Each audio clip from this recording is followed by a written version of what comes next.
ఇప్పుడు ప్రియదర్శినికి పెళ్లి చూపులు పెట్టాలని నువ్వు అనుకుంటున్నావు.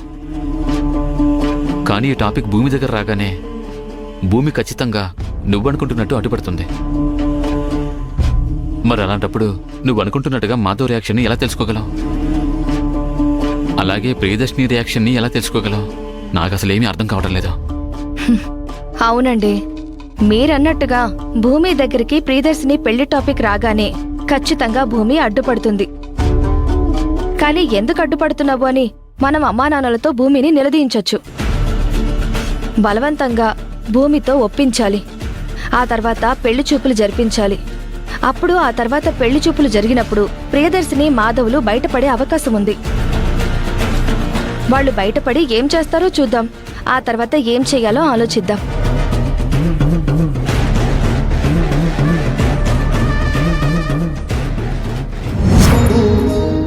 ఏంటో భూమి, ఒకప్పుడు ఇంట్లో వాళ్ళతో ప్రేమగా మాట్లాడుకునేవాళ్ళం. ఇప్పుడు ఇంట్లో వాళ్ళు మనతో మాట్లాడుతుంటే భయపడాల్సి వస్తుంది. అలాగే ఇంట్లో వాళ్ళతో ఏం మాట్లాడాలని ముందే ప్లాన్ చేసుకుని మాట్లాడే పరిస్థితికి మనం దిగజారిపోయాం. ఈ పరిస్థితి నాకు నచ్చడం లేదు భూమి, కానీ తప్పడం లేదు. భూమి, నిన్న అత్తయ్య గారు పిలుస్తున్నారు. ఎందుకు? ఏమో, నీతో ఏదో ముఖ్యమైన విషయం మాట్లాడాలంట.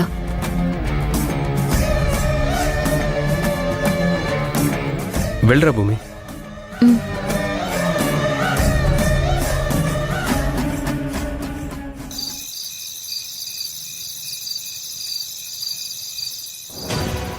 ఏంటి భూమి, నువ్వు చెప్పేది నిజమా? ఈ విషయంలో నీతో పరాచకాలు ఎందుకు ఆడతాను? ఇప్పుడేం చేయాలి? అదే నాకు అర్థం కావట్లేదు. ఈ విషయం చెప్పడానికి నువ్వెప్పుడొస్తావా అని ఎదురు చూస్తూ ఉన్నాను. అసలు ఇంట్లో వాళ్ళకి సంబంధించిన ఏ విషయాల్లో ఇది మంచి చెడు అని పట్టించుకునే అలేఖ్య కావాలని సుహాసిని గారికి పెళ్లి సంబంధం తీసుకుని రావడం ఏంటి? ఒకవేళ అలేఖ్య కూడా సుహాసిని గారి విషయంలో ఏదైనా అనుమానం వచ్చుంటుందా?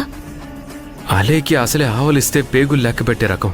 మనం ఏ ఒక్క మాట పొరపాటుగా మాట్లాడినా, ఏ పని పొరపాటుగా చేసినా ఖచ్చితంగా దాన్ని భూతద్దంలో పెట్టి మరీ వెతుకుతుంది. ఇలాంటి విషయాల్లో కూడా అనుమానిస్తారా అని మనం ఆశ్చర్యపోయే అంతలా అలేఖ్య అనుమానం ఉంటుంది. అలేఖ్య విషయంలో మనం ఎప్పుడూ చాలా జాగ్రత్తగా ఉండాలి భూమి. తనకు అనుమానపడ్డానికి పెద్ద కారణం అవసరం లేదు. తను ప్రతి ఒక్కరిని చూసేది అనుమానంతోనే, ప్రతి ఒక్కరితో మాట్లాడేది అనుమానం తీర్చుకోవడానికే. సరే, అలేఖ్య అంటే అలాంటిది అనుకోవచ్చు. అందుకే ఎప్పటికప్పుడు మన అలేఖ్యకి దూరంగా ఉంటూ వస్తున్నాం. సుహాసిని గారికి దూరంగా ఉండమని చెప్పాం. కానీ ఇక్కడ నాకు బాధ కలిగించే విషయం ఏంటంటే, అలేఖ్య మాటలంటేనే పడని మహావదిన ఈ విషయంలో అలేఖ్యకి సపోర్ట్ చేయడమే ఆశ్చర్యాన్ని, బాధని కలిగిస్తుంది మాధవ్. మహావదిన పొరపాటుగా ఏ మాట నోరు జారదు, ఆలోచించకుండా ఏ నిర్ణయం తీసుకోదు. ఇది నీకు తెలుసు, నాకు తెలుసు. కానీ అలాంటి మహావదిని సుహాసిని విషయంలో పెళ్లి గురించి మాట్లాడింది అంటే అలేఖ్య ఏమైనా మహావదిన మనసు మార్చేసుంటుందంటావా? మహావదినికి అన్నీ తెలుసు కదా, అయినా ఎందుకు ఇలా చేసింది? అక్కకి మనం పూర్తిగా ఎక్కడ నిజాలు చెప్పాం భూమి. అక్క తెలుసుకున్న వరకు మాత్రమే అక్కకి తెలుసు. తను పూర్తి విషయాలు చెప్పమంటే చెప్తామంటూ మాట దాటేస్తూ వస్తున్నాం.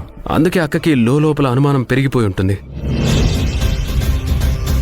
ఎక్కడి ఇంట్లో మళ్ళీ ప్రాబ్లమ్స్ వస్తాయో అనే భయంతో బహుశా సుహాసిని విషయంలో అలేఖ్య తీసుకునే స్టెప్కి సపోర్ట్ చేసి ఉంటుంది. అంతే తప్ప అలేఖ్యకి మహా అక్క మనసు మార్చే ధైర్యం కానీ టాలెంట్ కానీ ఉండదు. మహా అక్క ఇలాంటివి అలేఖ్య విషయంలో ఎన్నో చూసుంటుంది. అలేఖ్యని ఇంట్లో ఎవరు నమ్మినా నమ్మకపోయినా మహా అక్క మాత్రం నమ్మదు. ఆ విషయం గురించి మాత్రం నేను చాలా కాన్ఫిడెంట్గా చెప్పగలను. నాకెందుకో కొంచెం భయంగా ఉంది మాధవ్. చూడు భూమి, ఇలా మన ఇంట్లో వాళ్ళు సుహాసిని కోసం సంబంధాలు చూస్తున్నారని సుహాసినికి ఎట్టి పరిస్థితుల్లో తెలియనివ్వకు. ఒకవేళ తనకి తెలిస్తే తను చాలా బాధపడుతుంది. అంతేకాదు, తనింకా ఇంట్లో ఉంటే రకరకాల సమస్యలు వస్తాయని తన ఇంట్లో నుంచి వెళ్ళిపోవడానికి నిర్ణయించుకుంటుంది. ఆల్రెడీ ఇంతకుముందే తన ఇంట్లో నుంచి వెళ్ళిపోదాం అనుకుంటే మనం నచ్చజెప్పి ఇంటికి తీసుకొచ్చాం. ఈసారి మనకి సుహాసిని ఆ ఛాన్స్ ఇవ్వదు. అవును మాధవ్, ఖచ్చితంగా సుహాసిని గారు ఈసారి మనకి ఆ ఛాన్స్ ఇవ్వరు. మనకి దూరంగా ఎక్కడికైనా వెళ్ళిపోయినా వెళ్ళిపోతుంది. అందుకే చెప్తున్నాను, ఈ విషయం ఖచ్చితంగా నువ్వు సుహాసినికి మాత్రం చెప్పొద్దు. ఏం జరుగుతుందో చూద్దాం. అలేఖ్య వేసే ఎత్తుల్ని ఎలా అయినా సరే అడ్డుకుందాం.